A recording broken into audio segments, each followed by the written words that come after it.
ने नेगेटिव क्या, ही made a particular survey in whole of India in which he came to know that he was not popular among the general masses, और उसकी reason ये थी कि general message जो हैं वो कहते थे ये हिंदू है और ये इन्वेडर है, बाहर से आया हुआ है, तो हम इसको क्यों पसंद करें। तो अकबर बड़ा हैरान हुआ कि यार मैंने सारे इंडिया में लोगों को फ्री वाईफाई भी दिया हुआ है, फिर भी ये मेरे खिलाफ हैं। तो उसने सोचा शायद ये लिखना देना वाईफाई वाला, ठीक है नहीं सर। हाँ शुक्र है।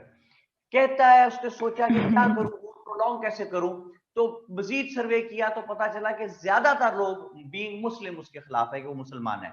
So in order to remove this particular tag from his personality, what Akbar did that in 1581 Akbar innovated Deen Ilahi. Deen Ilahi innovate करता है अकबर, और उसमें वो ये कहता है कि हमने क्रिश्चियनिटी की, बुद्धिज्म की, हिंदुइज्म की और इस्लाम की, ऑल द गुड डीड्स जो हैं वो हमने मिला दी हैं जी, और एक रिलीजन बनाया है दीन इलाही। इसलिए ये एक रिलीजन बना दिया है, अकबर कहता है कि तमाम लोग इस एक कि हर रिलीजन की बेस एक ही है, and that is love, that is affection, that is humanity, nothing else. तो सब एक ही छतरी के नीचे आ जाओ।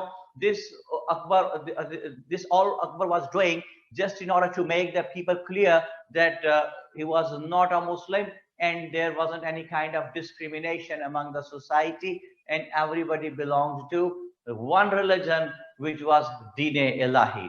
हाँ जी, ये बात आपको समझ आ गई शायद, क्यों बना रहा था वो दीन इलाही? जी सर, अपना रूल स्ट्रॉन्ग करने के लिए आगे ताकि people started embracing deen ilahi after his death to butcher him। I have read that। हाँ जी, तला शायद कहते हैं जी ऐसी बात नहीं थी, दीन इलाही उसने उसका नाम नहीं रखा हुआ था, उसकी डेथ के बाद ये टर्म ज्यादा, हाँ किसी हद तक की बात ठीक है।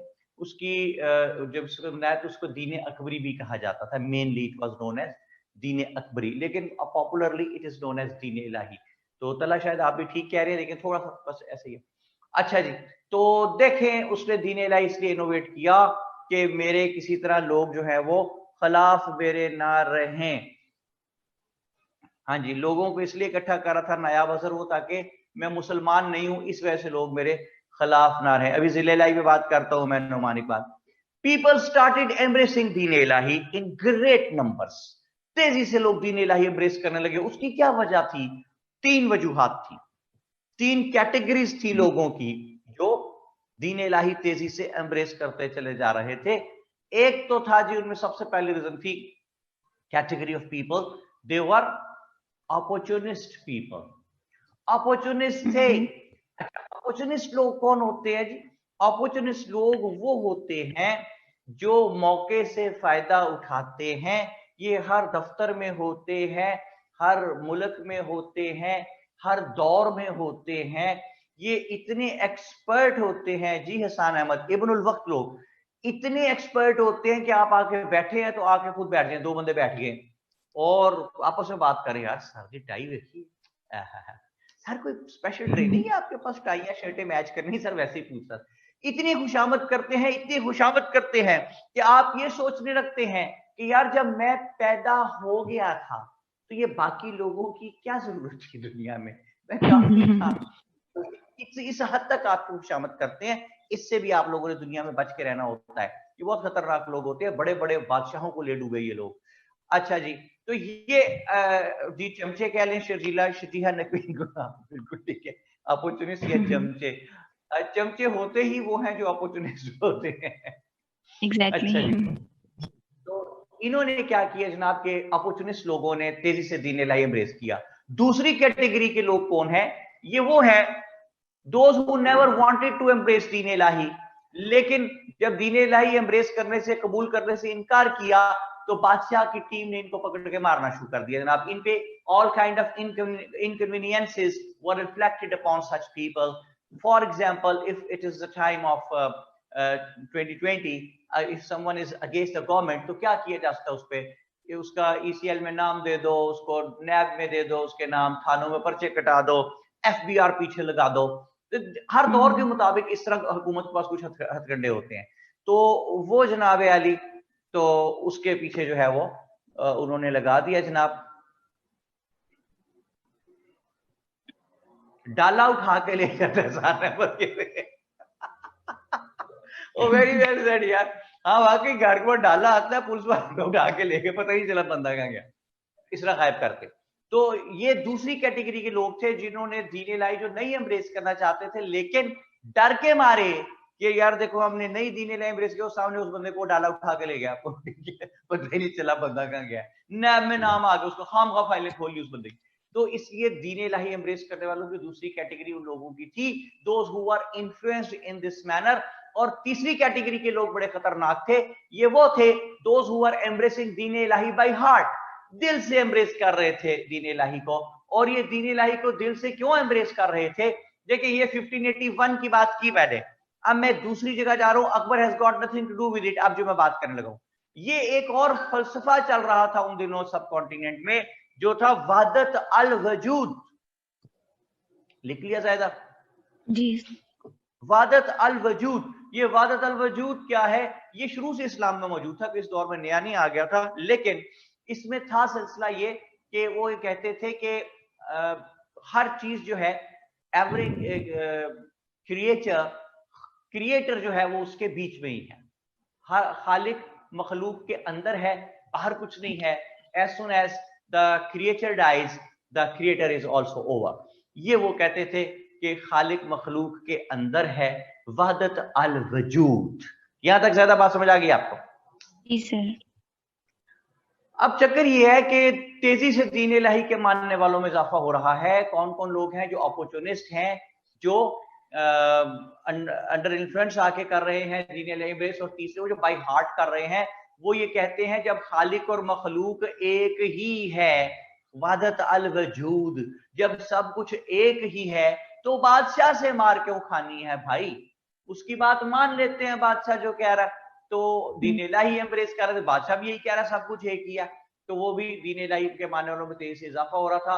अपॉर्चुनिस्ट लोग जो थे, उनमें एक भाई था, उसका नाम था ताजुल आरफीन। तला शाहिद आपकी बात पे पहुंचा मैं।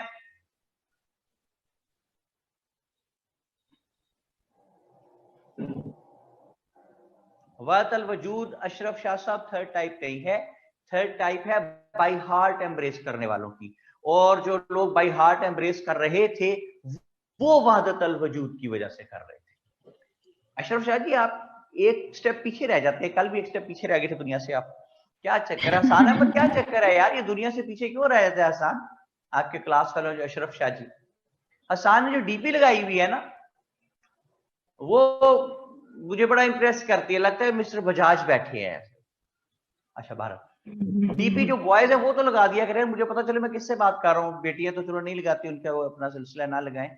ये आप जो लड़के हैं लोग अपनी तस्वीर लगाया करो ना, मुझे कितनी दफा कहा, मुझे पता चले बात किससे कर रहा हूँ भाई।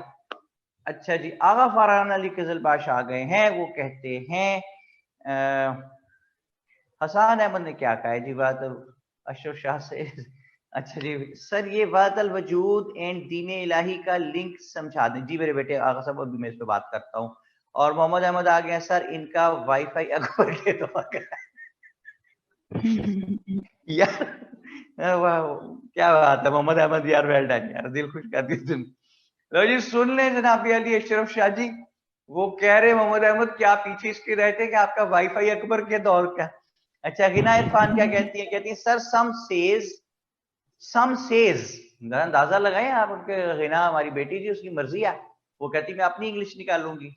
सम सेज हुमायूं किल्ड सिकंदर सूरी, ये सब इसमें क्या बुरी बात थी, बेशुमार लोगों को मारा जी उन्होंने। सिकंदर सूरी भी उसका एक वो सूरी डायनेस्टी में से था, उसको भी मार दिया था उन्होंने। अपने मेन बात करनी होती है, रूल किसके पास था, मारा किसको। तो मैं क्या कह रहा था जी, कहां तक बात पहुंची थी? ओल तो रह गया, भला क्या रह गया? Commercial time. किस चीज की कमर्शियल है जायदा? सैनिटाइजर की सर।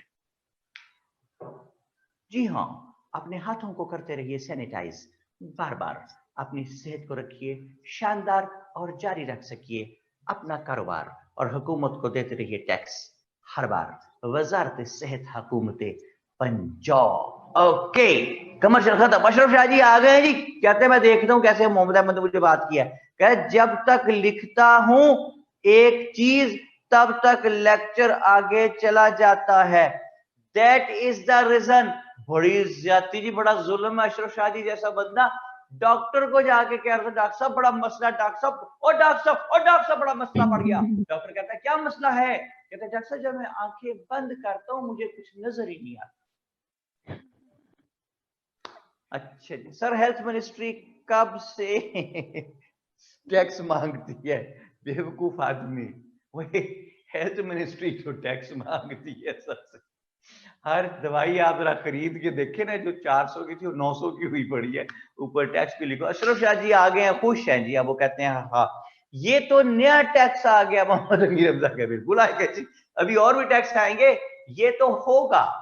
यही तो कयामत है ना कि टैक्स नए से नए लगेंगे। अमीर हमजा आ गया तू जवान होकर। अच्छा जी, उस्मान असलम मुगल है, वो सबसे अहम बात उस्मान मुगल ने आज की है जी। वो कहता है हा हा हा ओके।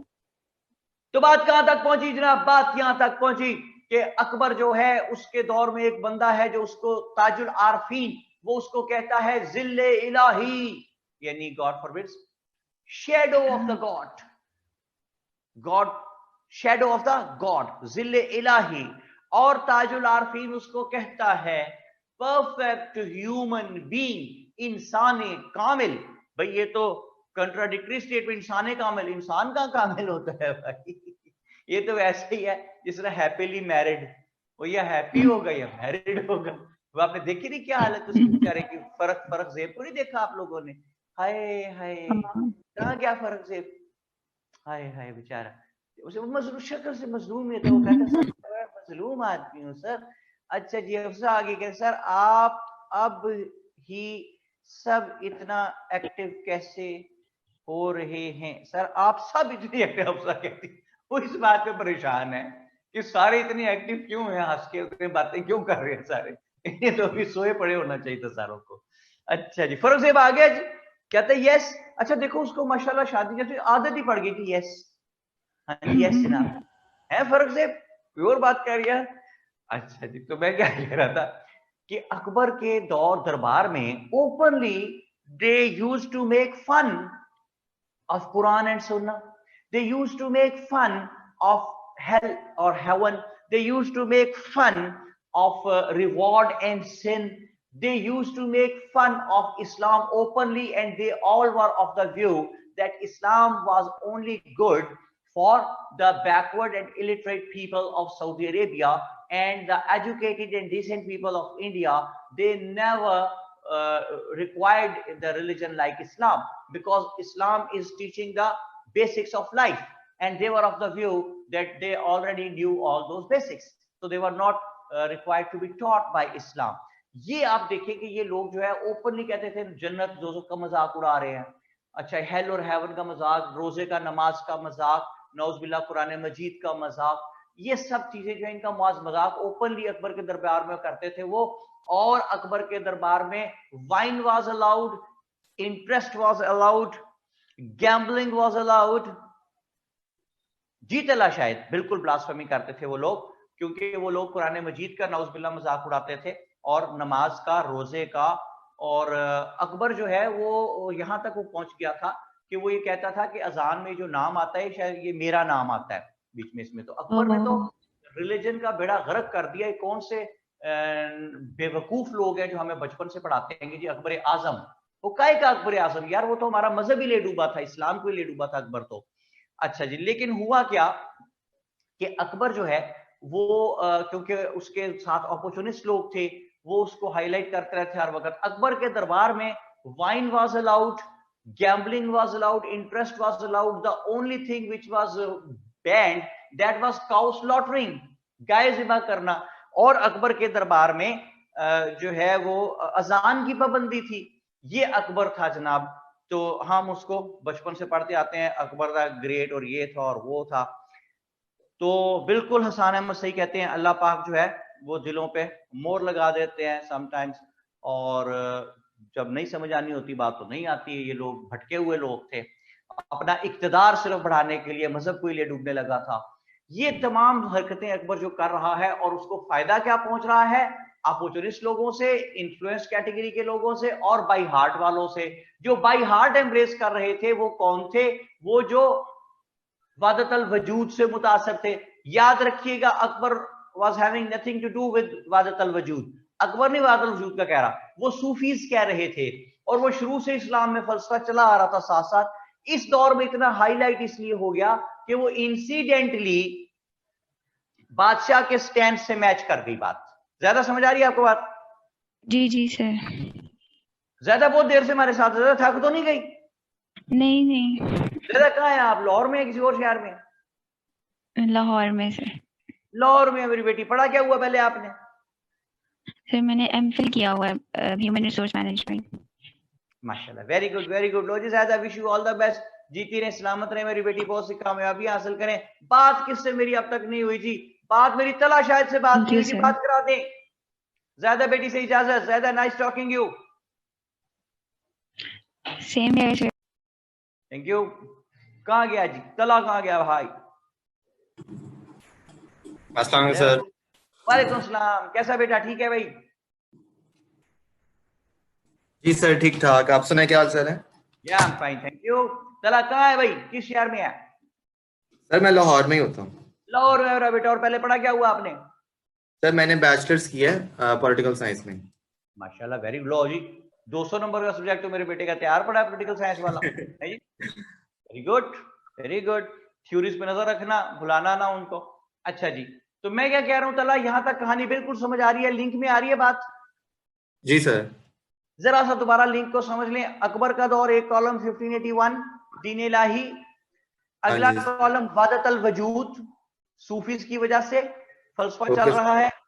अच्छा, ये वादतल वजूद जो है, ये इसको बैक एक और तरह से भी मिल रही थी कि ईयर 1400 और पीछे ले जा रहा हूं मैं आपको। ईयर 1400 में साउथ इंडिया से दो लोग उठे। एक का नाम था रामानंद और एक का नाम था रामानंज। Okay sir. ये जो रामानंद और रामानंज थे, इन्होंने ये देखा कि ये जो सब कॉन्टिनेंट का एरिया है, हाँ जी, ये बोर्ड का हिस्सा नजर आ रहा है ना आप लोगों को? ये है जी हमारा प्यारा पाकिस्तान आजकल का, गंदा इंडिया, ये बंगाल, ये अफगानिस्तान, ये ईरान। अच्छा, ये जो एरिया है सारा प्रेजेंट डे पाकिस्तान, इंडिया और बांग्लादेश का, जो मैं डॉटेड एरिया कर रहा हूं, ये सारा एरिया वो था which was very very fertile region, and due to its fertility a lot of people, not only from the north but from the east, from the west, from the northeast, from the southeast, they kept on infiltrating in this region. चला ये बात समझ आई? जी sir. लोग आई जा रहे हैं, different religions, thousands, millions of the people infiltrated in this region, entered in this region, and then they started living in this region.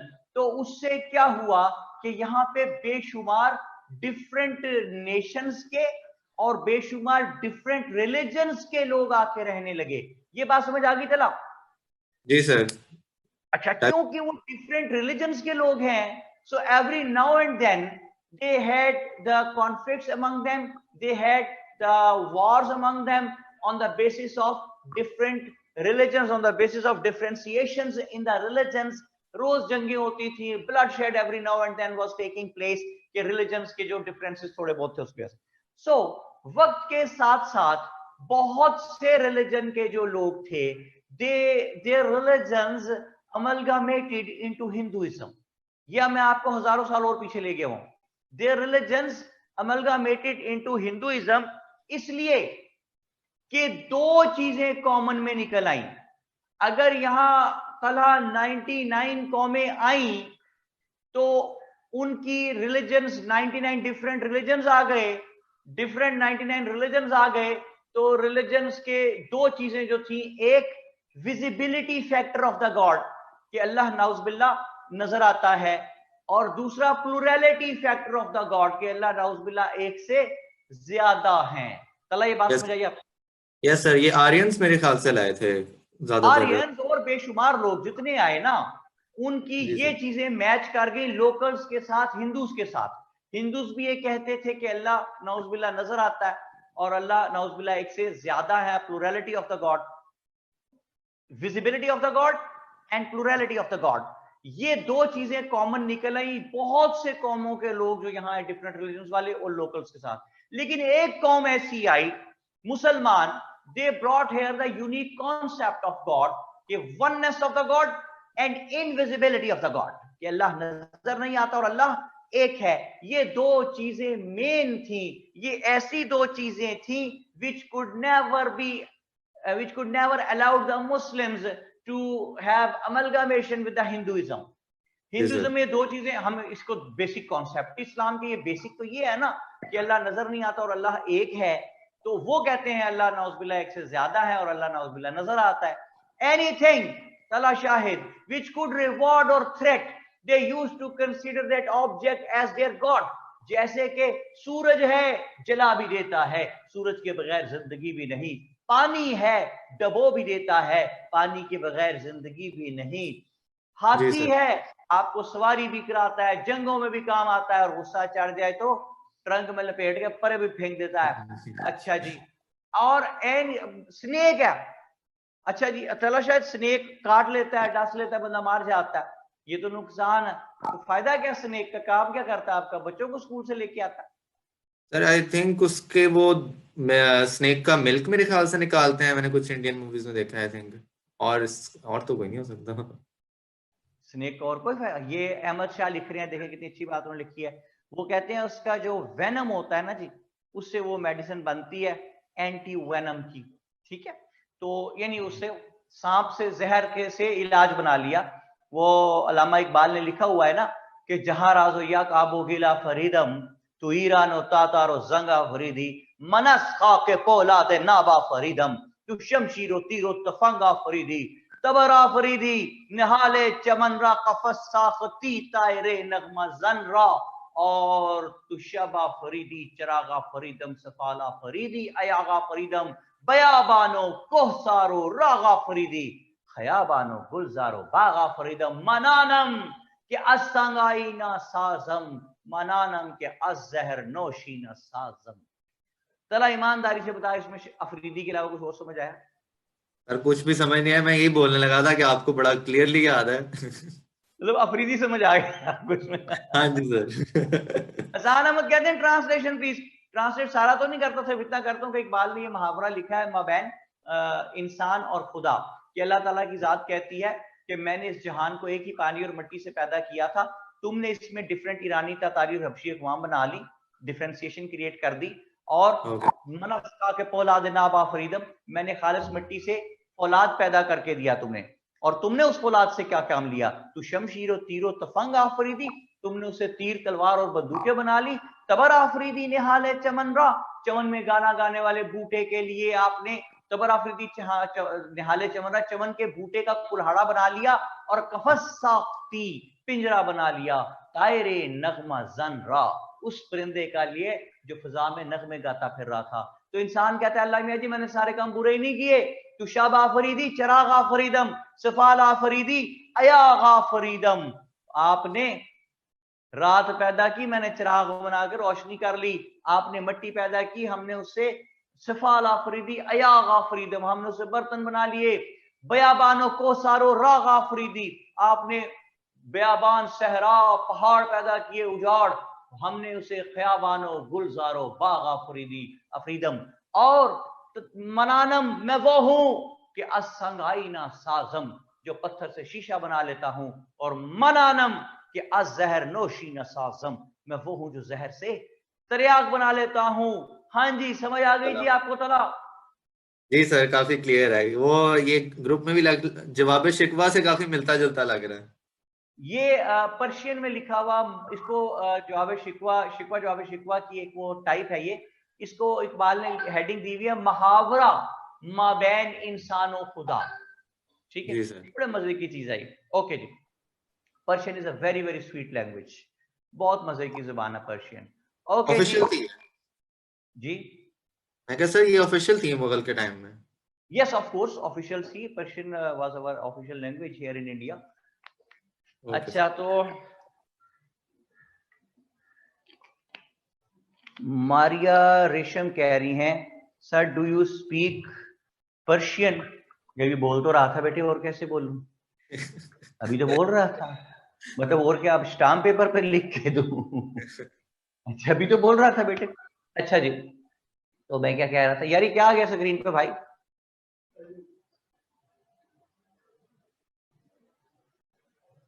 अच्छा जी, तो बात यहां तक तला साहब पहुंची कि जितनी कौमें यहां आई उन सब कौमों की दो बातें आपस में मैच कर गई उनके रिलीजन्स की लोकल्स के साथ, विजिबिलिटी ऑफ द गॉड और प्लुरलिटी ऑफ द गॉड।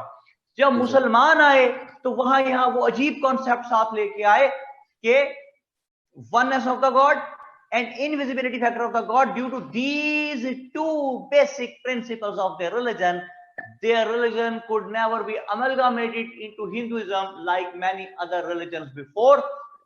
तो सुने, अगर 100 कौमें टोटल हैं तो 99 कौमों का मौकफ ये है कि अल्लाह नजर आता है और अल्लाह एक से ज्यादा है, और एक कौम मुसलमान आ गई जिनका मौकफ ये है कि अल्लाह नजर नहीं आता और अल्लाह एक है।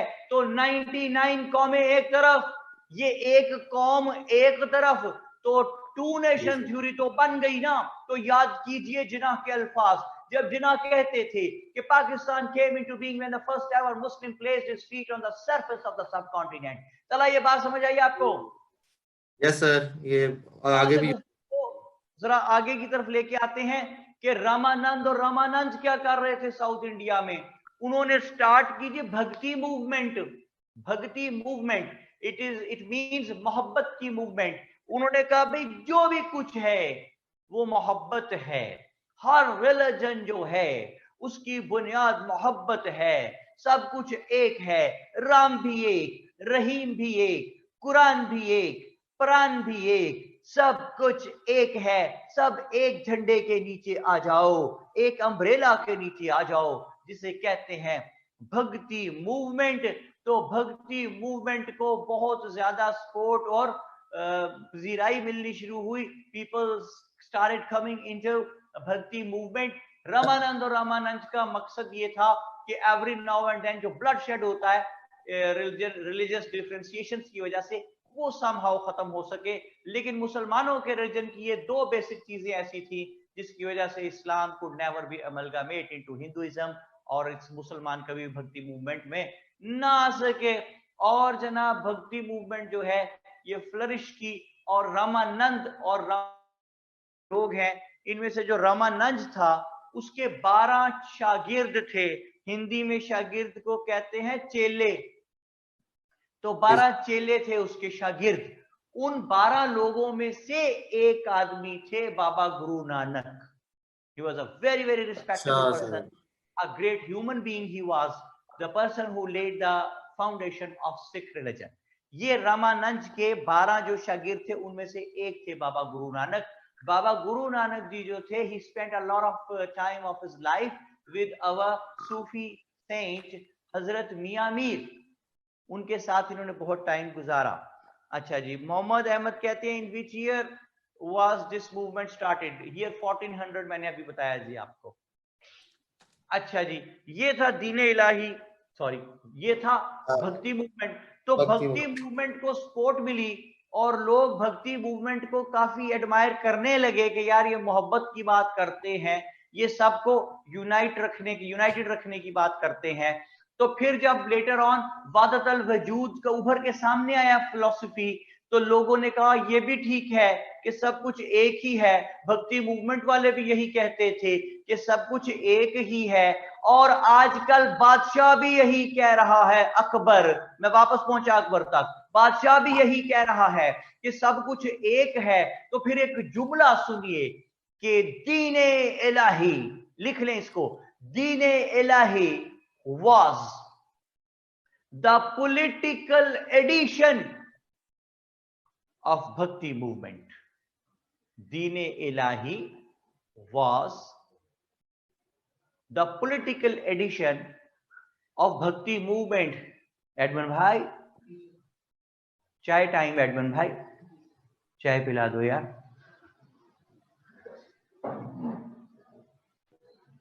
अच्छा जी, खलास हो गया? नहीं सर, बस लिख ही रहा था। लिख ही जा रहा। समझ आ गई कहानी? मजा आ रहा बात का? जी सर, काफी दोनों मिलती जुलती हैं, दीन इलाही और भक्ति।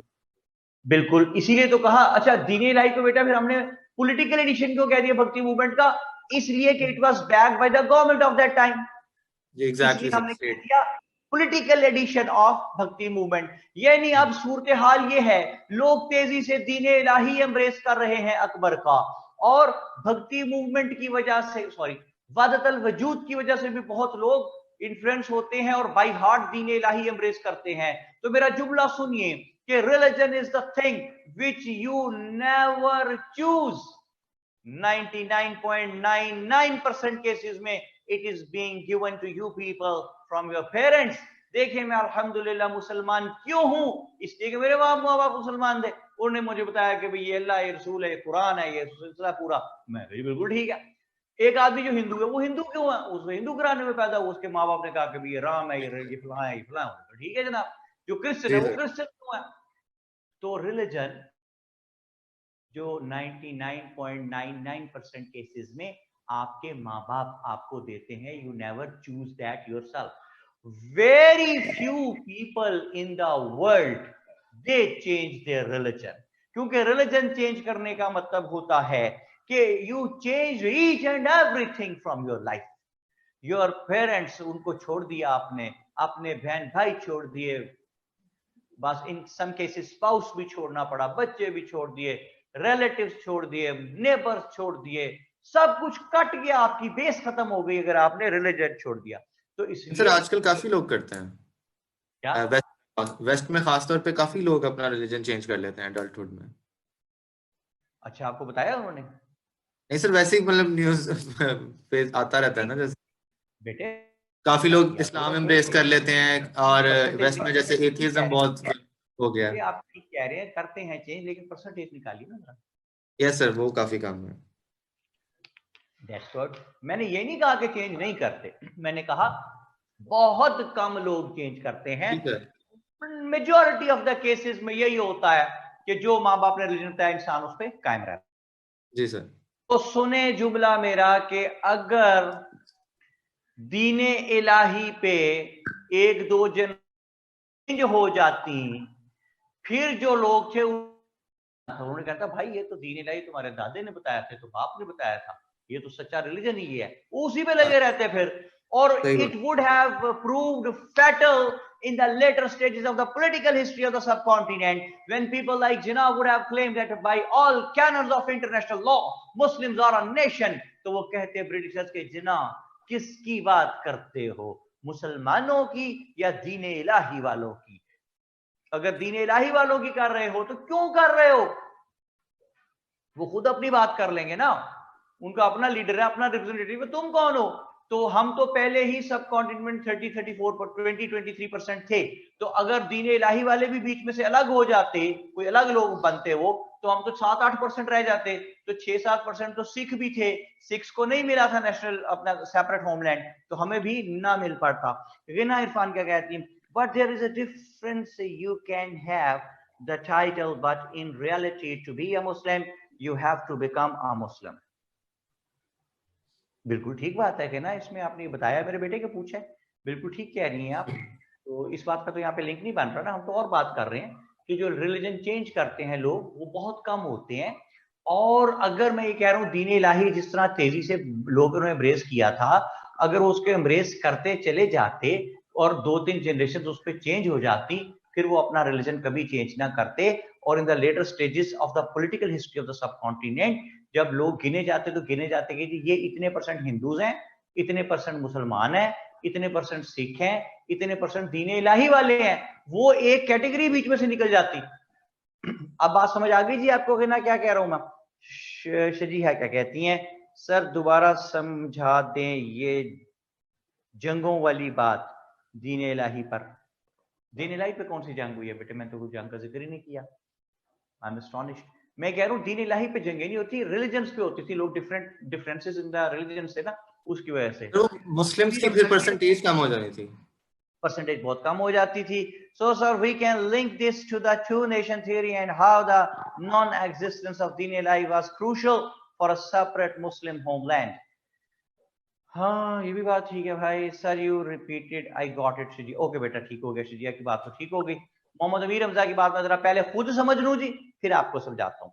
वो कहते हैं so sir we can link this to the two nation theory, yes of course, and how the non existence of Din Ilahi was crucial for a separate Muslim homeland.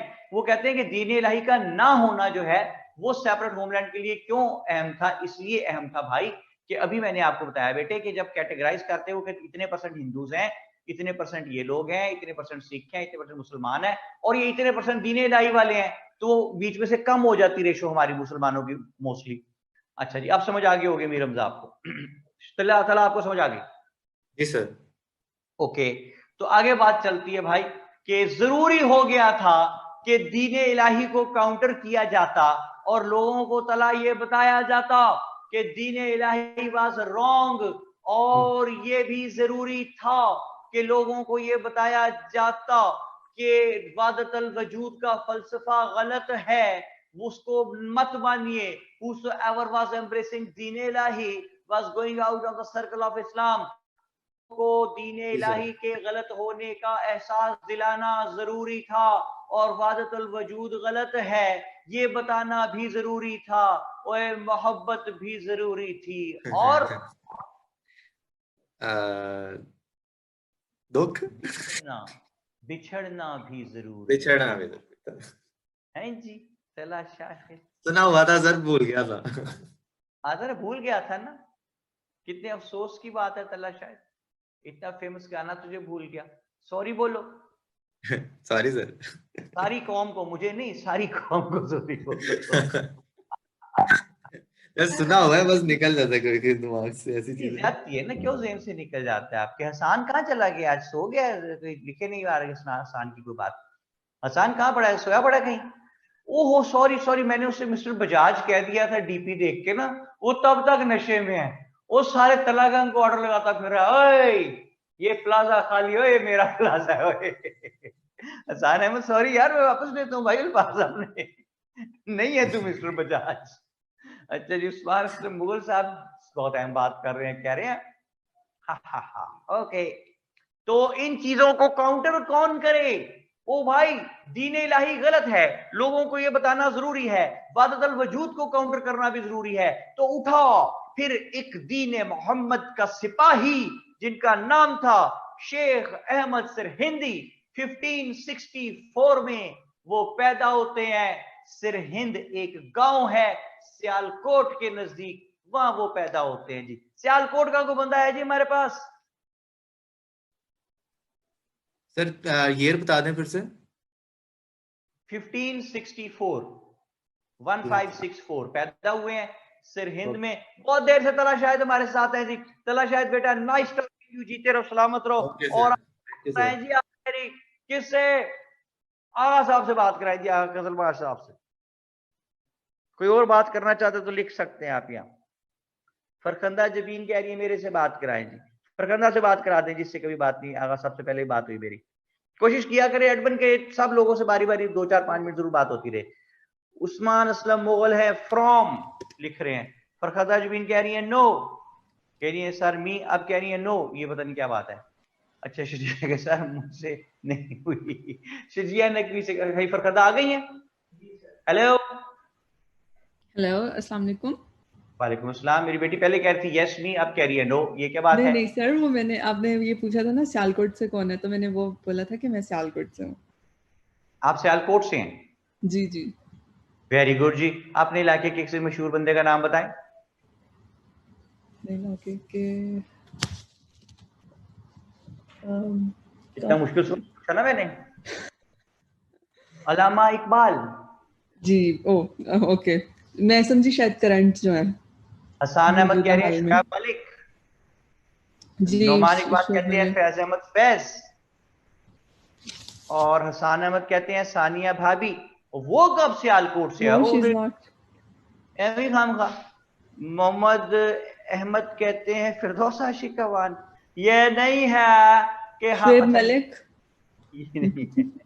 हाँ जी, ख्वाजा आसिफ साहब अहमद जो ख्वाजा है, आसिफ या जो है हुकूमत जो है, हमारी जो हुकूमत है, मियाँ साहब जो है, अच्छा जी, मौलाना जफर अली खान है, और अमीर हमजा कहते हैं क्रिकेट बैट से। यार मैंने बंदे पूछे हैं तो मुझे बैट बता रहा है। जहीर अब्बास, क्रिकेट से याद आया, जहीर अब्बास सियालकोट के बहुत फेमस क्रिकेटर थे। He was known as Asian Bradman. Farkhanda को कुछ समझ नहीं आई मैंने क्या कहा है। नहीं नहीं सर मुझे आ गई समझ। जहीर अब्बास समझ आया? नहीं उनका नहीं मुझे पता था। उनका नहीं पता। जहीर अब्बास बहुत फेमस क्रिकेटर थे पाकिस्तान के, जी आईसीसी के चेयरमैन भी रहे हैं, बहुत रिस्पेक्टेबल, बहुत ही गजब के आदमी वाले। उस्मान गुलाम अली कौन से आप कह रहे हैं? गजल वाले, चुपके चुपके रात दिन आंसू बहाना याद है। एक तो बच्चे अभी 9वीं में पहुंचते हैं और उनको ये शायरी पढ़ानी शुरू कर देते हैं जी। वो मतलब दोपहर की धूप में मेरे बुलाने के लिए, वो तेरा कोठे पे नंगे पांव आना याद है। भाई ये 9वीं के बच्चों को जब आप पढ़ाएंगे तो फिर वो मैसेज करके बुलाएंगे ना एक दूसरे को ऊपर छतों पे, फिर रोते किस लिए बैठ के? खुद ही तो ट्रेनिंग देते हैं उल्टी सीधी उनको। नाजुकी उसके लग की क्या कही है, पंखड़ी गुलाब की सी। लो जी दसो कि आप क्यों बच्चों को ये शायरी पढ़ा रहे हैं? आप उनको मोटिवेशनल शायरी पढ़ाएं यार, आप उनको पैट्रियटिज्म की शायरी पढ़ाएं। आप कहे को उनको ये रोमांटिक शायरी पढ़ाते हैं और फिर आप कहते हैं जनाब बच्चे जो है वो खराब हो रहे हैं हमारे, खुद ही तो खराब है। फरखंदा क्या कहेंगी आप इस पर?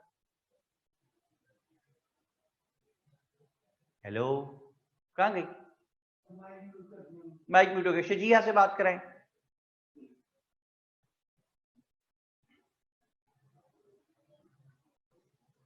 हाँ, ए वतन प्यारे वतन पढ़ाना चाहिए बच्चों को। उनके जहन में पैट्रियटिज्म आप लेके आए, आप उनके जहन में मजहब से मोहब्बत अपने पैदा करें, ना कि आप ये बेकार शायरी उनको पढ़ाई जाते हैं बच्चों खाम खाम। जी कहाँ है जी? हेलो शजीहा भाई, लिखो SHAJEE।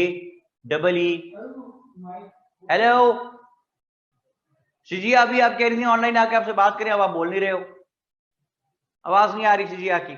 वापस चलें जी। कौन है जी? आगा फरमान के पास चले जी वापस। आगा फारान, वेरी सॉरी बेटा, आगा फारान है। सर कभी तो पढ़ेंगे। हाँ पढ़ेंगे भाई, कभी तो पढ़ेंगे जरूर। बात कराएं जी आगा साहब से जल्दी।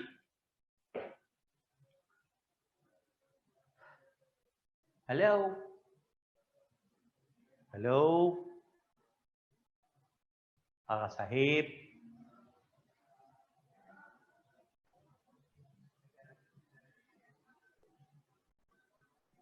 तो मसला एडमन? सर माइक इशू आ रहा है। दानियाल इमरान कहते हैं जी, दानियाल इमरान के पास चले जी, जो कहता है जी उसके पास चले।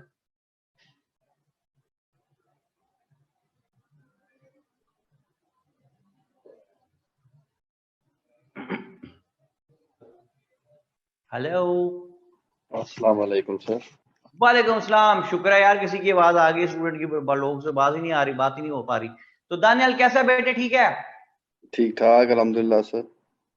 ओके दानियाल, यहां तक कहानी समझ आ रही है आपको? जी sir.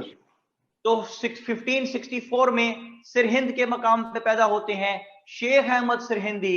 Sheikh Ahmad Sirhindi was born in Sirhind which is a small village near Sialkot, और initial education he got from his father जिनका नाम था शेख अब्दुल अहद। ठीक है जनाब? जी शेख अब्दुल अहद जो है इनिशियल एजुकेशन दी इन्होंने अपने बेटे को, जिनका नाम है शेख अहमद सिरहिंदी। शेख अहमद सिरहिंदी इनिशियल एजुकेशन हासिल करने के बाद सियालकोट गए, वहां से उन्होंने फर्दर एजुकेशन अपनी हासिल की, and then he went back to Sirhind, और फिर he got married to the daughter ऑफ रईस ऑफ थनेसर। थनेसर के रईस की बेटी से शादी हुई। ये समझ आ गई दानियाल? जी जी सर। अच्छा, जब रईस की बेटी से शादी हुई तो दौलत मिली, कितनी बेशुमार दौलत मिली जी। उस दौलत से इन्होंने हवेली तामीर कराई जहां पे इस्लामी दरसो तदरीस का काम होता था, और उस पैसे से उन्होंने खूबसूरत मॉस्क तामीर करवाई। जाहिर है भाई पैसा तो मिलना था, रईस की बेटी से जो शादी हुई थी दानियाल, ठीक है ना? जी सर, लॉटरी लग गई। लॉटरी। दानियाल आपको वो पाई मिला है कभी, वो जो व्हाइट पैंट व्हाइट शर्ट और व्हाइट शूज पहन के फिर रहा होता है और कहता है ये लो ब्लैंक चेक मेरी बेटी की जिंदगी से चले जाओ? नहीं सर। नहीं मिला ना? हमें ये फिल्मों में ही होता है बगैर, वैसे नहीं कभी मिला। वैसे मिले तो उसे चेक लो, उसको भाई तू चेक दे, तेरी बेटी की जिंदगी से चले नहीं जाते, दफा हो जाते हैं, तू चेक दे दे हमें। ठीक है ना? तो इसलिए मैं कहता होता हूँ, वो मेरी एक बड़ी मशहूर सेइंग है। दानियाल किसकी मशहूर सेइंग की बात कर रहा हूं? पता नहीं। मैं कह रहा हूं मेरी एक बड़ी मशहूर सेइंग है, और आपको पता कि नहीं? जी सर, सुना है। If you are born poor, it's not your fault. But if you die poor, it's your fault. ये किसकी मशहूर सेइंग है दानियाल? खबरदार तुमने बिल गेट्स का नाम लिया, मैं जो कह रहा हूं मेरी है। ठीक है दानियाल? जी सर। बिल गेट्स, तो वो बिल गेट्स कौन है?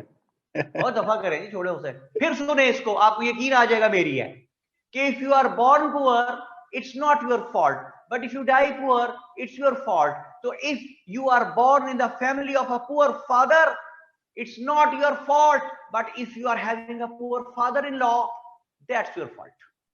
ठीक है? अब ठीक है दानियाल, ये बात अब तो सही मेरी होगी ना? हैदर शाह सही जी हो से गया। कि नहीं? जी सर, अच्छा, सही हो हसान गया। अहमद ठीक। हसान अहमद कहता है ट्रू। हसान तू तो खुद बजा जाए यार, तुझे क्या मसला? ठीक है, ये तो हम जैसे लोगों के लिए आम रियाया जो है, आम अवाम। ठीक है, आप तो बजाज से हैं भाई, बजाज। हसान हसान मान गया क्या मेरी है सही है? ठीक है जी, ओके। तो बात यहां तक पहुंची कि शेख अहमद सरहिंदी ने ये दरसो तदरीस का काम किया और साथ मस्जिद तामीर करवाई। Sheikh Ahmad Sirhindi when he grew up, जब बड़े हुए तो he analysed that the situation had really become very much pathetic for the Muslims of that region. बहुत बुरे हालात थे मुसलमानों के। मेरे साथ रह के विजुलाइज कीजिएगा सारा कि तेजी से लोग दीन इलाही एम्ब्रेस करते हैं, कर रहे हैं।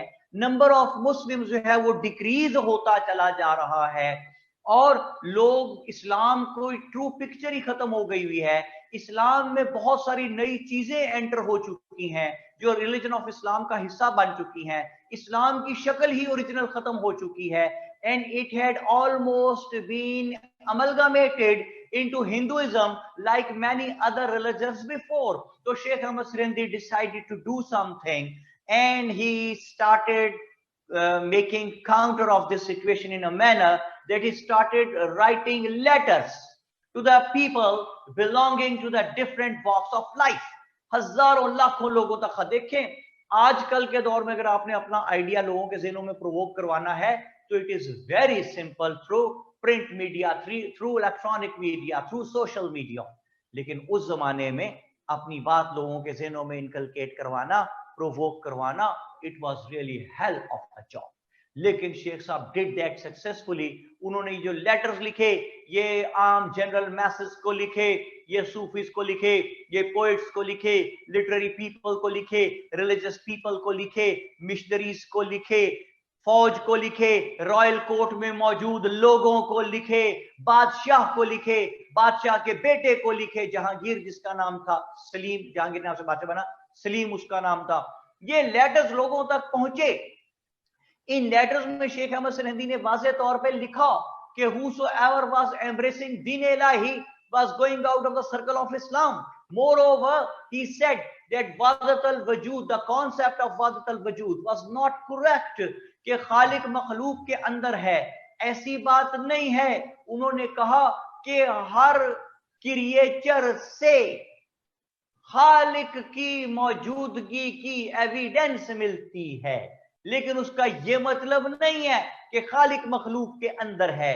तो वहदत अल शहूद से काउंटर किया। सुन ले, शेख अहमद सरहिंदी ने वहदत अल वजूद को वहदत अल शहूद से काउंटर किया, और शेख साहब ने कहा कि खालिक अलग और मखलूक अलग, creator and the creature are different beings. जबकि वाहदतुल वजूद क्या कहता था कि creator and creature are the same being. तो शेख अहमद सिरहिंदी ने फरमाया कि creator and creature were the different beings, different है एक दूसरे से। वादत अल शहूद, इसको उन्होंने कहा कि वादत अल शहूद, शहादत मिलती है। शहादत का मतलब एविडेंस मिलती है। किस चीज की एविडेंस मिलती है? कि हर चीज से खुदा का होना समझ में आता है, खालिक का होना उसकी एविडेंस है, हर चीज का होना खुदा की एविडेंस है। अच्छा जी, ये काउंटर किया शेख अहमद सिरहिंदी ने, ये लोगों तक लेटर जाने शुरू हुए और बहुत से लोग मेंटली शेख अहमद सिरहिंदी से एग्री करने लगे। But always remember, it was a time when nobody could dare to contradict with the policies of the king। बादशाह से डरते थे, कोई बादशाह की बात को काट नहीं सकता था कि बादशाह सलामत आप गलत कह रहे हैं, ऐसा नहीं हो सकता था। तो इसलिए लोगों के ज़हनों में ये आइडिया प्रोवोक तो कर गया कि दीन इलाही वाज रॉन्ग, लेकिन वो ओपनली इसको कंडेम ना कर सके या बादशाह की बात को कॉन्ट्राडिक्ट ना कर सके, क्योंकि बादशाह से डरते थे। लेकिन आइडियाज प्रोवोक कर गए हैं ज़हन में। यार ऐसी कितने पे एडमिन, एसी कितने पे है? वही सर दबा आ रही है, सर ठर गया मेरा। यार स्ट्रिंग मेरी तरफ से हटाओ उसकी।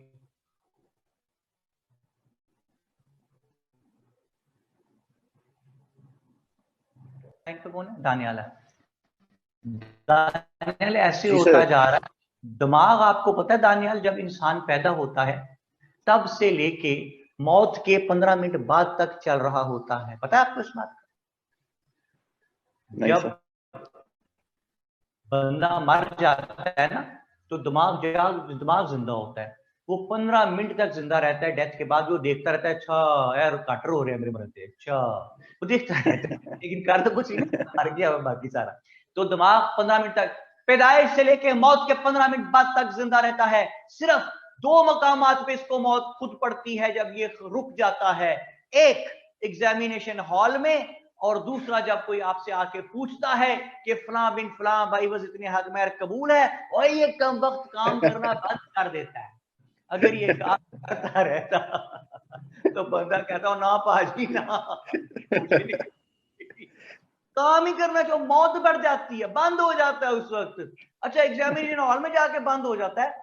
सारी जिंदगी बंदे को डेबिट का लिखना है, क्रेडिट का लिखना है, एग्जामिनेशन हॉल में जाके ये भी भूल जाता है कि डेबिट इधर था, क्रेडिट इधर था कि उधर था। ठीक है जी इमरान, दानियाल मैं ठीक कह रहा हूँ? इसी तरह ही है सर। पता नहीं क्या मसला है यार, इसको तंग करता रहता है हर वक्त। ठीक है, वो यार वो फरगजेब कहाँ गया भाई? वो यस यस करके फिर गायब हो गया। अच्छा जी, आ गया फरगजेब फिर है सर यस। हेलो भाई, वो यस के अलावा बेचारा उसको इतना टेम कर दिए हुए, वो यस के अलावा बात ही कोई नहीं करता। फर्क यार कुछ बोल भाई, कोई बात कर। अच्छा जी, हौसला करते हैं यार, ऐसी कौन सी बात है फरगजेब? ओके, तो क्या बात बनी जो सर मैंने आपसे एक क्वेश्चन पूछना है कि शेख अहमद सिरहिंदी ने जो लेटर्स लिखे थे वो स्पेसिफिकली उन्होंने, जैसा आप कह रहे हैं, उन्होंने सूफीज को भेजे, डिफरेंट सोसाइटी के सेक्शंस में भेजे, तो वो non Islamic practice specific letters भेज रहे थे या फिर इन जनरल वैसी दीन इलाही और उन्हें वादतुल शहूद इंट्रोड्यूस किया था? वो ये मुस्लिम्स को एड्रेस कर रहे थे शेख अहमद सिरहिंदी।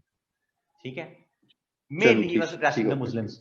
इसीलिए कहते हैं ना शेख साहब को कि he was the first ever person who recognized the separate entity of the Muslims as a nation, मुसलमानों की हैसियत। लो जी, बड़ी लंबी बात कर दी फरगजेब ने। कहते हैं girls are agreed at this with you, so there is nothing to say about it. भाई वो कहता मैंने कुछ कहना ही नहीं, मतलब जैसे ये कहें बेटा फिर आप कल आ जाएंगे डिनर में हमारे अंकल, जैसे ये कहें क्यों जी? फरगजेब तुम क्या हो गया? तुम खुद क्या हो? ये तो आबा वो तुम्हारे ही, मगर तुम क्या हो? हाथ पर हाथ धरे मुंतजरे फरदा हो। वही क्यों नहीं लड़ता? वो तेरे में जुर्रत क्यों नहीं? वो तेरे में हिम्मत क्यों नहीं? वो तू डरता क्यों है? वो सीधे ना लगे, वो डर तू गल कर यार। ठीक है, ऐसे लोग बंदे को जलसे में गोली लगा देगा, आपको पता है? बंदे को ना गुस्सा दिला दो। दाऊद अहमद क्या कहते हैं कि सांप का डसा दूध भी फूंक फूंक के पीता। ये क्या है जी, दो मुहावरे मिक्स कर दिए आपने। वो एक छाछ का, दूध का जला छाछ भी फूंक फूंक के पीता है, और सांप का डसा रस्सी से भी डरता है। ये दो मुहावरे मिला के तूने एक बना दिए यार। फर्क से देख यार, ये क्या कर रहा है बंदा, कौन है ये? दाऊद साहब हैं, दो मुहावरे मिला दिए इन्होंने हमारे। अच्छा जी, तो शेख अहमद सिरहिंदी के लेटर्स जो थे तमाम लोगों तक पहुंच गए और लोगों के ज़हनों में आइडियाज प्रोवोक कर गए। ये लेटर्स होते होते, नोट्स में आपके पास नाम लिखे हुए हैं, जो बादशाह के क्लोज तरीन लोग थे, जिनमें फरीद बुखारी थे, सदर जहान थे, खान जहान लोधी थे, इस्लाम खान थे और मोहब्बत खान थे। ये लेटर्स इन सब लोगों तक भी पहुंच गए। इन्होंने जाके बादशाह को ये लेटर्स दिए और बादशाह को ये बताया कि बादशाह सलामत, ये बंदा है जो आपके खिलाफ सारी साजिशें कर रहा है, दीन इलाही ये इस लोगों को उकसा रहा है। बादशाह को गुस्सा चढ़ाओ। बादशाह ने कहा कि बुलाया जाए, इस साहब को बुलाओ, ये कौन है, हमारे खिलाफ बोलने की जुर्रत किस में हुई है। लो जनाब, नाम अशरफ शाह जी फिर पीछे रह गए हैं आप दुनिया से, और बेटे बारात वापस चली जानी है। मौलवी ने पूछा फलां बिन फलां भाई तुम्हें कबूल है? तूने कहा जी अभी मैं वो ब्यूटी पार्लर वाले से हिसाब कर रहा हूँ जहां से तैयार होके आया हूँ। और पीछे क्यों रह जाता है दुनिया से भाई? बेटे अभी नाम बताए और साथ मैंने कहा कि नाम नोट्स में लिखे हुए हैं आपके पास। जहांजेब खान कहते हैं सर बादशाह सलीम था उस वक्त, लो 10 और बादशाह अकबर था भाई। जहांजेब खान साहब बादशाह अकबर है ना यार, क्या करता? अशोक शाह कहते हैं सर सॉरी फॉर डिस्टर्बिंग। नहीं शादी में वैसे मजाक करता हूं, ऐसी कौन सी बात है। अच्छा जी, तो बात ये बनी कुल मिला के कि बादशाह को चढ़ा गुस्सा। बादशाह ने कहा बुलाया जाए। दो जी भाई बुला लिया शेख अहमद सिरहिंदी को। प्रोस्ट्रेशन का हुक्म, प्रोस्ट्रेशन सजदाए ताजीमी का हुक्म हुआ। सजदा ताजीमी का हुक्म हुआ। वो क्या होती थी? प्रोस्ट्रेशन, झुक के बादशाह को सजदा करना, अदाब करना। तो शेख साहब ने फरमाया कि बादशाह सलामत, मैं आप पे भेजता हूं लानत, मैं नहीं गैर अल्लाह के आगे झुकता भाई। तो बादशाह को चढ़ा गुस्सा और उसने कहा डालो जेल में बाबा जी को। तो शेख साहब को डाल दिया जेल में। शेख साहब जब जेल में चले गए तो इनके पीछे एब्सेंस में इनका मिशन जो था that was carried on by a great person. उनका नाम था शेख सुल्तान। और अगर मैं आपको बताऊं कि शेख सुल्तान कौन थे तो आप हैरत से पागल हो जाएंगे। Sheikh Sultan was the father in law of Sheikh Ahmad Sirhindi. और शेख सुल्तान कौन थे फिर? रईस ऑफ थनेसर थे। In order to punish Sheikh Sultan for carrying on the noble mission of his son-in-law, Sheikh Sultan was hanged by Akbar. Akbar ने फांसी दे दी शेख साहब को, लेकिन शेख साहब अपने मिशन से ना हटे। ये हैं इस्लाम के अनसंग हीरोज, जिनका हम कभी जिक्र भी नहीं करते। हम अकबर आजम का जिक्र करते हैं, बच्चों को रईस ऑफ थनेसर शेख सुल्तान का जिक्र करके कभी नहीं बताते। वो हमारी प्रायोरिटीज ही गलत है। हमें ये पता ही नहीं है कौन सी बात बतानी है, कौन सी गैर अहम बात है और कौन बेकार बात है, बैठे रह लगे रहेंगे। अच्छा जी, Sheikh Sultan was hanged by Akbar. Sheikh Ahmad Sirhindi कहाँ है दानियाल? जेल। जेल में है। तो जुलूस निकाल कोई भाई, कोई धरने दे कि शेख साहब को रिहा करो। वो एक बंदा अपने घर से बाहर निकला ना, तो घर के बाहर लिखा हुआ था कि जनाब फलां बंदे को, मलक साहब को रिहा करो। उसे बड़ा गुस्सा चढ़ा कि घर का पेंट खराब हो गया सारा। उसने बाहर पेंटर बुलाया, वो दोबारा पेंट करा लिया, डिस्टेम्पर करा लिया। 2-4 दिन बाद उसने देखा फिर लिखा हुआ फलां मलक साहब को रिहा करो वरना। अच्छा, वो फिर बड़ा परेशान हुआ, फिर वो कैदी वाला पकड़ के लाया, डिस्टेम्पर वाला, फिर पेंट करवाया ऊपर। चौथे दिन फिर लिखा हुआ, बड़ा गुस्सा चढ़ा। उसने वो उस पे पेंट करवाया और उसके ऊपर लिखवा दिया कि भाई मलक साहब यहाँ पे कैद नहीं है, ठीक है, मेरे घर की दीवार खराब मत करो, यहाँ पे नहीं कैद है वो। अच्छा जी, तलाश शाहिद कहते हैं नहीं सर अकबर फांसी दे देगा। वो कहते हैं दानियाल जुलूस ना निकालना, अकबर फांसी दे देगा आपको। एडमन भाई क्या करते हैं? मुझे गर्मी लग रही थी यार। तो मैंने कहा मैं कहूँगा कुएं में छलांग मार दो, कुएं में छलांग मार दो, इसे करो, उसमें गर्मी लग रही है। मैं अपने बेडरूम में बैठा था, मैंने बेटे को लाया लीशान को, मैं कहा लीशान इधर आओ, ऐसी हुआ पापा, मैं कह रहा हूँ ना मैं मोबाइल शायद बाहर रखा हूँ टीवी लॉन्च में जाके लेके आओ, कहता अच्छा पापा, चला गया। तो 2-4 मिनट हुए नहीं आया, मैंने तो हाथ मारा, वो पिलो के नीचे मोबाइल पड़ा था, मैं निकाल लिया, निकाल के मैं करने लगा जो कर रहा था मोबाइल। थोड़ी बाद अलीशान आया, उसने देखा बेटा है मेरा आया, उसने देखा मैं मोबाइल पे कुछ कर रहा हूँ, कहता पापा मोबाइल तो आपके पास है, आपने मुझे उधर, मैंने कहा बेटे बात ये है कि मुझे पता था कि तुम्हें नहीं मिलना, इसलिए मैं खुद ही ले आया था अपने साथ रखा। वो पिता जना हर वक्त कहता है मुझे तंग करते रहते हैं, रुपये शरारते हैं, मुझे तंग करते हैं हर वक्त, मैं पढ़ रहा था मुझे उठा दे, मैं कहा तू बड़ा डॉक्टर फरीद के साथ लेबोरेटरी में काम कर रहा था, बकवास करता है। भारत बच्चों को खेलते रहते हैं, मजाक करते रहते हैं बच्चों से, बच्चे खुश रहते हैं। कभी ऐसा बुजुर्ग बनने की कोशिश मत करें कि बच्चे आपकी प्रेजेंस से तंग पड़ जाएं। हमारे जितने मामू चाचे ताया पापा फूफा खालू शालू सारे थे, वो याद है, ओए की करते पे तुझे दरवाजा पड़ो जा, वो कहे को यार हाँ क्यों बच्चों पे रोक डालते हो, बच्चों को खुश रहने दो फॉर गॉड सेक, ठीक है, हर बात पे डांटना। अच्छा एक तो दानियल बड़ा मसला था, चाहे हमारे टीचर थे, चाहे अब्बा थे, चाहे ताया थे, चाहे चाचा थे, जो भी था वो कहता मैं टॉप करता था स्कूल में। आई रियली वंडर कि उस जमाने में सेकंड कौन आता होगा, क्योंकि सारे तो टॉप करते थे। अच्छा जो एक हमारे स्कूल के सर थे वो आके आने पहले तो देखिए किसी भी लेवल पे उस्ताद क्लास में ना हो तो बच्चे बाद बैठ के बातें करनी शुरू करते हैं, ऐसे ही है दानियल।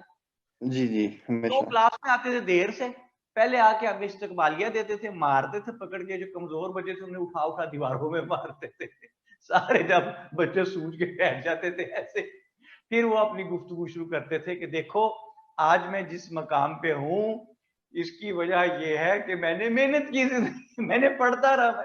अच्छा हम क्लास 6 में थे तो मेरा जज्बा उस वक्त आप देखे उस जमाने में, मैंने उस वक्त मैं कहा सर मैंने एक बात पूछनी, कहते जी पूछो, मैं कहा सर आप किस मकाम पे हैं बस इतना मैंने सवाल पूछा, इतना तो मीर ने देखा, बस फिर उसके बाद चरागों में रोशनी न रही, वो मुझे मारी जा रहा था और कह रहा था बताऊं तुम्हें अपना मकाम, बताऊं तुम्हें अपना मकाम। तो हीरो ने माफी मांगी, मैंने ना दसो साजी, वो गुस्सा क्यों कर रहे हो, मतलब मैं सोचा कि शायद ये कुछ और भी होंगे, मतलब ये तो कोई मकाम नहीं ना कि गवर्नमेंट स्कूल में स्कूल टीचर है क्लास 6 का, ये क्या मकाम हासिल कर लिया इन्होंने। लेकिन बहरहाल आपने तो जुगत मार दी ना। आप पता नहीं चुगत थी या मासूमियत थी या मैंने वाकई पूछा था कि सर आप किस मकाम पे हैं आप रोज कहते, वो जनाब मेरे घर तक बात चली गई, डैडी को बुला लिया, डैडी कहाँ जाते थे कि उनके पास टाइम नहीं होता था, आखिर जनाब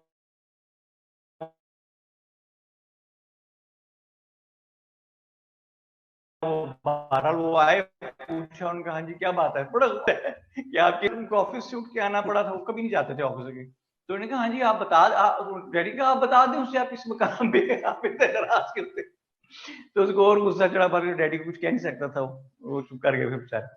तो लेकिन बहरहाल उस्ताद को शफीक होना चाहिए, बच्चों को इस तरह मारते बड़े स्वाब का काम है।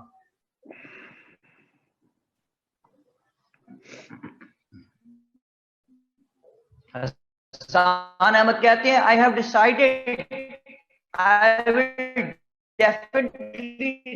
Definitely change this habit. तो हसन अहमद कह रहे हैं मिस्टर कि आप अभी भी जहां तक बालों वालों का सवाल है सर पे, आप बुजुर्गी में आ चुके हैं तो अभी भी बच्चों के साथ अच्छी अच्छा सॉरी यार वैसे मजाक कर रहा था, बजाज नाराज होना यार, बजाज को लाइन में लेके, बजाज से मेरी बात नहीं हुई, फटाफट ले बेटे से इजाजत जी दानियाल से, ओके सर ओके। ये बजाज से अभी बात करते हैं, जरा देखते हैं क्या बनता है। अस्सलाम वालेकुम सर। वालेकुम सलाम शहजादे, कैसा? अल्हम्दुलिल्लाह सर, आप सुनाएं क्या हाल है? क्या फाइन हो, खुश है, बातें समझ आ रही है सारी? जी सर अल्हम्दुलिल्लाह सर, मैंने ऊपर एक बात की थी, उसके बाद मैंने कहा था कि I have decided I will definitely change. बेटे वो सॉरी वो गुजर गया होगा, आप बोल दें। वो मैंने ये कहा था कि हमारी जो 70s की जनरेशन गुजरी है उस वो एज अ पेरेंट्स जो थे वो काफी स्ट्रिक्ट थे अपने बच्चों के साथ। 70s की जो जनरेशन है तो मतलब मैं ये और हम अक्सर दोस्त कभी बात करते हैं, अपने दुख रोते हैं तो हम कहते हैं कि यार हमने इस चीज को चेंज करना है आने वाले फ्यूचर में, अपने आने वाले जो। आप do not talk about the 70s, आप बात करें बेटा अपने हिसाब से 30s की 40s की, ठीक है, 1930s की, ठीक है Bajaj, okay sir, sure sure, okay मैं ऊपर ले जाता इन बच्चों के साथ आके कहाँ मिल रहा है यार तू उधर। सॉरी सर, बयान वापस लेता हूँ सर। ये मेरे अब्बू का दोस्त था ये बड़ा जी सीनियर सर, आदमी। लंगोटिया यार थे हम सर। ये तब से सीएसएस कर रहा है, मैं इतना सा होता था छोटा सा तब से सीएसएस कर। बस सर अटेम्प्ट नहीं दिया अभी तक। अटेम्प्ट अभी तक ये दी नहीं है। फरोजेब आगे जी, उन्हें बात भी कर लिए पूरी। As he was the part of Pakistan resolution, स्पॉक में खटक ने भी कुछ कहा है और अब्बास हैदर भी कह रहे हैं। अच्छा ठीक है, ओके। मेरा बेटा है हसान, तो रौनक लग गई है जी। हसान, पढ़ाई से ठीक चल रही है? जी सर अल्हम्दुलिल्लाह। तेरा सल्तनत तलागंग? जी सर अल्हम्दुलिल्लाह सब गुड है। Very good. अच्छा, तो बात यहां तक पहुंची है जनाब कि Sheikh Sultan was hang bye Akbar, और शेख साहब शेख अहमद सरिंदी कहाँ है हसान? सर वो अभी तक जेल में है। He was imprisoned, लेकिन जी sir. damage has been done to the Deen Ilahi of to Akbar's Deen Ilahi. Damage has been done, or it had been provoked successfully by Sheikh Ahmad Sirindi in the minds of millions that Deen Ilahi was wrong, and whosoever was embracing Deen Ilahi was going out of the circle of Islam. And Sheikh Ahmad Sirindi had successfully managed to convey this message to the Muslims that they were separate from all the other religions, and if they accept Deen Ilahi, if they embrace Deen Ilahi, so the base of their religion is being tarnished, तबाह हो जाएगी वो। तो इसलिए शेख अहमद सरिंदी के बारे में कहते हैं कि he was the first ever person who recognized the separate entity of the Muslims as a nation। 1605 में जाके, जब तक तो अकबर जी जिंदा था तब तक तो किसी की जरूरत न हुई कि वो काउंटर करता या दीन इलाही को, लेकिन जो ही अकबर मरा तो as soon as he died in 1605 and Jahangir became the king, तो शेख अहमद सरहिंदी की बातें, उनके आइडियाज जो थे, जो उन्होंने प्रोवोक किए थे लोगों, लाखों करोड़ों लोगों के ज़हनों में, वो लोग उठ खड़े हुए एंड दे स्टार्टेड लिविंग दीन इलाही। और सबसे बड़ा इंपैक्ट ये आया कि the newly made king Jahangir, जुमला सुने, Jahangir eliminated Deen Ilahi under the impacts of the preachings of Sheikh Ahmad Sirhindi। फिर सुने, Jahangir eliminated Deen Ilahi under the impacts of the preachings of Sheikh Ahmad Sirhindi। जी sir. तो दीन इलाही उसने खत्म किया। He released Sheikh Ahmad Sirhindi from the prison, jail से उन्हें आजाद कराया, और फिर वो आए महल में मिलने जहांगीर को। अगेन प्रोस्ट्रेशन का हुक्म हुआ, सजदा ताज़ीमी का, तो शेख साहब refused in strict words and he was again sent to the prison by Jahangir. और एक रिवायत के मुताबिक 6 महीने और एक रिवायत के मुताबिक 1 साल के बाद शेख अहमद सरहिंदी को जेल से रिलीज किया गया। एंड देन जहांगीर ने उनको कहा कि अगर आपने सरहिंद वापस जाना है तो चले जाएं, लेकिन मैं आपसे रिक्वेस्ट करता हूं। जहांगीर के टाइम की इंपॉर्टेंस आ गई हमारे लिए। उसने कहा मैं आपसे रिक्वेस्ट करता हूं कि आप दिल्ली में रहें और फौज में, मेरे सिपाहियों में, मेरे रॉयल कोर्ट में, जनरल मैसेज में, सूफीज में, पोइट्स में, लिटरेरी पीपल में, रिलीजियस पीपल में, people to the other religions में, सब लोगों में इस्लाम की ट्रू पिक्चर पेश करें, क्योंकि Islam had been dented very badly in the time of Akbar. So Jahangir wanted Sheikh Ahmad Sirhindi to present the real picture of Islam, to save Islam from being distorted, to save Islam from being amalgamated into Hinduism like many other religions before, or to save Islam from being elimination, khatam hone se bachaya jaye। जी sir. Sheikh Ahmad Sirhindi agreed with the request of Jahangir, rather he accepted the request of Jahangir, and he kept on living in Delhi, and he kept on preaching the real picture of Islam. He really showed the real picture of Islam to the people. He saved Islam from distortion. He managed to shun out all those things which had been made a part of religion out of nothing at all। वो चीजें सारी उन्होंने religion से शान out की, इस्लाम की real picture, real shape, without distortion, distorted picture के बगैर इस्लाम को पेश किया। In true form he presented the religion of Islam he eliminated all the wrong ideas and misconceptions which had become the part of the religion, और इसलिए शेख अहमद सरहिंदी को कहते हैं मुजद्दिद अलिफ सानी। मुजद्दिद कहते हैं रिवाइव करने वाले को, अलिफ कहते हैं अरेबिक में हजार को, सानी कहते हैं दूसरे को। तो इस्लाम के दूसरे 1000वें साल में इस्लाम को ट्रू पिक्चर देने वाला, रिवाइव करने वाला मुजद्दिद अलिफ सानी। तो पहले कौन थे जी हसन इस्लाम? No sir, no idea. हजरत उमर बिन अब्दुल अजीज रजी अल्लाह ताला अन्हु। Oh yes, right, bin Abdul Aziz, क्योंकि वाकया करबला के बाद इस्लाम में बहुत सी चीजें जो हैं वो यजीद ने जो है शामिल कर रखी थी। जैसे कि वो कहता है कि बहन भाइयों का निकाह जायज है, जैसे वो कहता था कि अंगूर अल्लाह ने पैदा किया है, इससे शराब बनती है, वो जायज है।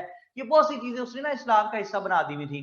तो इनको शन आउट किया था हजरत उमर बिन अब्दुल अजीज रजी अल्लाह ताला अन्हु ने, हजरत उमर बिन अब्दुल अजीज, ठीक है।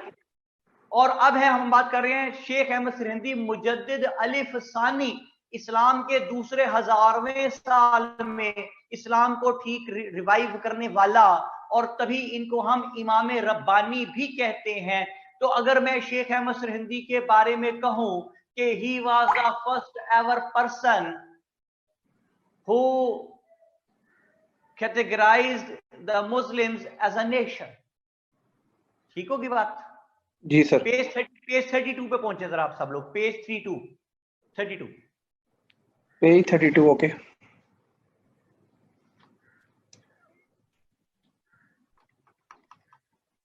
जी पहुंच गए जी? जी सर। ये 3 कॉलम्स वाला पेज होगा, वही जी है सर, 3, जी वही है। पहला कॉलम है शेख अहमद सरहिंदी का कि ही वाज, चीज के मैं बार बार क्या कहता हूं कि चीजों को याद करना नहीं है, याद रखना है। He was the first ever person who recognised the separate entity of the Muslims as a nation. ये बात हमें हमेशा याद रहेगी। दूसरी बात, he was the first ever person who could contradict with the policies of the king, ठीक है जी, because in those days no one could dare to contradict with the king. तीसरी बात, he was the first ever person who stood against the social evil of prostration, सजदा ताज़ीमी के social evil के खिलाफ उठ खड़े हुए, ठीक है सर। चौथी बात, he was the person who saved Islam from being distorted. He was the man who showed the real picture of Islam to the people. He was the man who saved Islam from being amalgamated into Hinduism like many other religions before. He was the one who stood against the concept of Wadat al-Wujud and presented his theory of Wadat al-Shahud. He was the one who saved Islam from being eliminated in the subcontinent. Or had his services not been there, so Islam would have been amalgamated, distorted, or eliminated in the subcontinent 300 to 400 years back. That is why he is known as Mujaddid al-Ifzani and Imam Rabbani. Okay sir. बात आती है भाई? जी sir, आई। ये है शेख अहमद सरहिंदी। तो जहांगीर की importance क्या है हमारे कॉज के लिए? उसने अपने बाप का बनाया हुआ रिलीजन खत्म किया जहांगीर ने। जी सर। उसने शेख साहब को जेल से आजादी दी। उसने शेख साहब को ओपनली इस्लाम की प्रीचिंग के लिए दिल्ली में रिक्वेस्ट की। उसने शेख साहब को इस्लाम की रियल पिक्चर शो करने को कहा। उसने शेख साहब को इस्लाम को डिस्टॉर्ट होने से बचाने का कहा। उसने शेख साहब को इस्लाम को दूसरे हिंदुइज्म में अमलगामेट होने से बचाने का कहा। उसने शेख साहब को इस्लाम को खत्म हो जाने से बचाने के लिए रिक्वेस्ट की। और ही handed over his son Khurram, उसका एक बेटा था, उसका नाम था खुर्रम। उसने खुर्रम शेख अहमद सरहिंदी के हवाले कर दिया। He handed over his son Khurram to Sheikh Ahmad Sirhindi for his upbringing. तो देखें, शेख साहब तो 1624 में दुनिया से पर्दा फरमा गए, लेकिन उनका सिखाया हुआ बच्चा, उनका ट्रेंड किया हुआ लड़का हुसैन बाज खुर्रम, वो 1627 में शाहजहां के नाम से बादशाह बनता है और 1658 तक सब कॉन्टिनेंट में हुकूमत करता है, 31 साल। तो शेख साहब के फौत होने के बाद भी 35-36 साल तक उनका सिखाया हुआ बंदा हुकूमत करता है और गुड डीड जो है लोगों में वो इनकलकेट करने की कोशिश करता रहता है। तो Sheikh Ahmad Sirhindi was a one who recognized the separate entity of the Muslims as a nation, who stood against the social evil of prostration. He was the first ever person who would contradict with the policies of the king, who saved Islam from being distorted. He saved Islam from being amalgamated into Hinduism. He saved Islam from being eliminated in the subcontinent. He managed to counter the theory of Wadat al-Wujud with the theory of Wadat al-Shahud. The man Sheikh Ahmad Sirhindi, who made the Muslims realize that whosoever was embracing Deen Ilahi was going out of the circle of Islam, and that is why as he presented the real picture of Islam, he managed to shun out all the new and misconceptions which had become the part of Islam. He managed to shun out all those. He presented Islam in the real picture. That is why he is known as Mujaddid Alif Sani, and also known as Imam Rabbani. And it is said that had his services not been there, Islam would have been distorted, amalgamated, or continent 300 to 400 years back. ओ कोई बात समझ में आती है भाई? जी sir. कहाँ गया भाई? जी जी सर, आ रही है आवाज। एक्चुअली वो आपकी वीडियो रुक रही थी। ओके, अब ओके। तो मैं ये कह रहा हूँ भाई, अदर नेम ऑफ खुर्रम पूछ रही है महानूर साजिद शाहजहां। ठीक है जी, खुर्रम जो था लड़का वो बाद में शाहजहां के नाम से बादशाह बना था। So gentleman, these are the things in detail. अब हम गौर करते हैं कि हम एडवेंट ऑफ इस्लाम से हसान शुरू हुए। जी सर। 712 तक आए। जी सर। फिर हम 712 से 1206 तक आए। जी सर। महक कह रही है जी नेम्स ऑफ शेख। ये क्या मतलब है? मुझे बात समझ नहीं आई बेटे, किसका पूछ रही हैं आप? शेख अहमद सरहिंदी का नाम अगर आप पूछ रही हैं। जी सर, ये वो पूछ रही हैं। अच्छा सॉरी, टाइटल्स पूछ रही है बेटा। टाइटल है बेटा उनका, एक है मुजद्दिद अलिफ सानी और दूसरा है इमाम रब्बानी। अच्छा जी, ये टाइटल्स आपने बाद में सही लिखा। जो कहते हैं कि उसका नाम और नाम क्या है जी, गुड्डू पप्पू, ऐसे थोड़ी है मतलब। अच्छा जी, टाइटल्स पूछ रहे थे ना। अच्छा जी, तो 712 से हम गए 1206 तक, जिसमें हमने देखा कि मोहम्मद बिन कासिम के आने से सिंध और पंजाब में इस्लाम आ गया, और सुल्तान महमूद के आने से केपी के और बलूचिस्तान में इस्लाम आ गया। राइट। फिर हम गए 1200, इसी के अंदर हमने देखा 712 से 1206 तक में कि शहाबुद्दीन गौरी की वजह से यहाँ पे आ गया कुतुबुद्दीन ऐबक, और कुतुबुद्दीन इस्लाम ले गया few northern parts of India में और north eastern parts of continent Bangladesh में। डन है जी सर, बिल्कुल। उसके बाद हम पहुंचे 1206 से 1526। फिंगर टिप्स पे चीजें रखे, जिनमें स्लेव डायनेस्टी थी, तुगलक डायनेस्टी थी, सॉरी सही है, स्लेव डायनेस्टी खिलजी थी, तुगलक सैयद, फिर और सबसे पहले स्लेव डायनेस्टी में से हमने बंदा बाहर निकाला, कुतुबुद्दीन ऐबक। हमने खिलजी डायनेस्टी में से बंदा निकाला मुबारक शाह और Khusro Shah, which were having negative importance for our cause, Islam के लिए। फिर हमने तुगलक डायनेस्टी में से गयासुद्दीन तुगलक बाहर निकाला, who was the governor of Punjab, who killed Khusro Shah and saved the rule from going into Hindu hands। Slave dynasty के बारे में हमने कहा कि rule remain in the hands of the Muslims. हमने लोधी डायनेस्टी में से इब्राहिम लोधी का जिक्र किया कि उसकी वजह से ज़हीरुद्दीन बाबर यहाँ आ गया और उसने उसको कत्ल किया, और फर्स्ट बैटल ऑफ पानीपत लड़के रूलिंग इलीट चेंज हो गई सब कॉन्टिनेंट में। जी सर। और फिर हम पहुंचे 1526 में। 1526 से अब हम जा रहे हैं 1857 की तरफ, और अभी तक जाते जाते हम कहां तक पहुंचे हैं? हम पहुंचे हैं 16 तक, जहां पे जहांगीर फौत होता है, और खुर्रम जो लड़का था जिसकी शेख अहमद सरहिंदी ने अपब्रिंगिंग फरमाई थी, वो बादशाह बनता है with the name of Shahjahan. यहाँ पे मैं 2-3 बातें मेंशन करता चलूं। जिस तरह हमने, कौन है हसन? जी सर, मैं हूं। जिस तरह हमने 1206 से 1526 के पूरे टाइम पीरियड में से 3-4 इंपॉर्टेंस के लिए, ग्रोथ ऑफ इस्लाम के लिए, जी सर, उसी तरह आप इधर पहुंच जाएं। ज़हीरुद्दीन बाबर की डायरेक्ट कोई इंपॉर्टेंस नहीं है, लेकिन वो रूलिंग एलीट चेंज करने का सबब बना। ठीक है।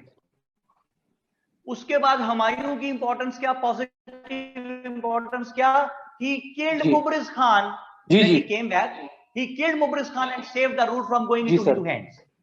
फिर अकबर आ गया, तो बिल्कुल अकबर की इंपॉर्टेंस दो तरह की मैंने यहां बनाई।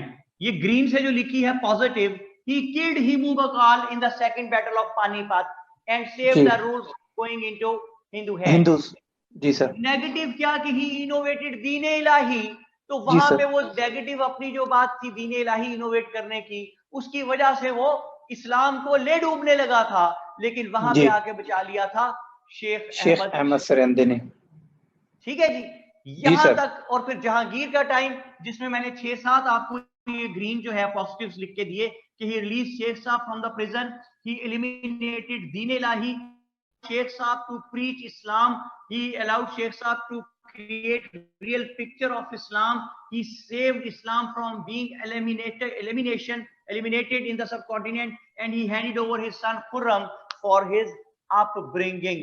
तो गुफ्तगू अब तक पहुंची है अजीजाने गरामी मर्तबत, अभी तस्वीर खींच लेना बात, अजीजाने गरामी मर्तबत, वो गुफ्तगू जो एडवेंट ऑफ इस्लाम से उस्मान बिन अबी अल आस के यहाँ आने से शुरू हुई थी, वो मुगीरा, मुहल्लब बिन सगीरा, सन्नान बिन सलमा, अब्बाद बिन ज़ियाद, मोहम्मद बिन कासिम और सुल्तान महमूद गजनवी, गजनी, मोहम्मद गौरी, कुतुबुद्दीन ऐबक और खुसरो शाह, मुबारक शाह और खुसरो शाह और गयासुद्दीन तुगलक और ज़हीरुद्दीन बाबर और इब्राहिम लोदी से होती हुई हुमायूं और फिर अकबर और फिर शेख अहमद हिंद और आज जहांगीर तक पहुंची। एक एक बंदे में से एक साल में से गुफ्तगू गुजरी और हमने देखा कि ग्रोथ ऑफ इस्लाम से किस किस का क्या क्या ताल्लुक है। हमने उससे पहले देखा कि एवोल्यूशन ऑफ इस्लाम से किस किस का क्या क्या ताल्लुक है। यहाँ तक जी सर। पहुंची। और कोई बात समझ में आती है?